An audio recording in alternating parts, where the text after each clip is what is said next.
اقوال زریں۔ نمبر 1، جو ادب سے محروم ہو گیا وہ دین سے محروم ہو گیا۔ نمبر 2، یقین جانو کہ ہر تھکاوٹ کے پیچھے بے حد سکون ہوگا اور ہر غم کے پیچھے بڑی خوشی تمہاری منتظر ہے، اور ہر پریشانی کے پیچھے بہت بڑی کشائش موجود ہے۔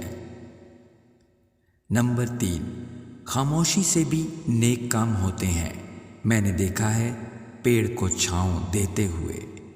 نمبر 4، دل شکستہ نہیں ہے پر حیران ضرور ہے کہ کیسے کیسے رنگ بدلتی ہے زندگی۔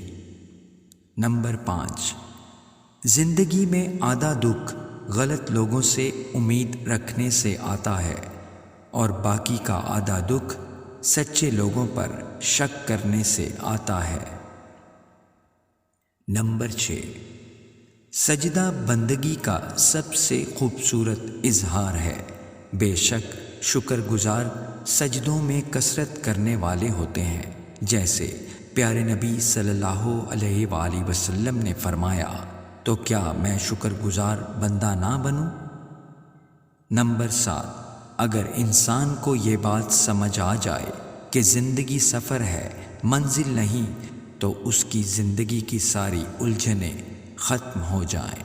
نمبر 8، اللہ کی طرف اپنے اٹھتے قدم کبھی اس بات سے مت روکو کہ تم ماضی میں کیا کر چکے ہو۔ اللہ بہت غفور الرحیم ہے، اس کو توبہ کا ایک خالص آنسو پسند ہے۔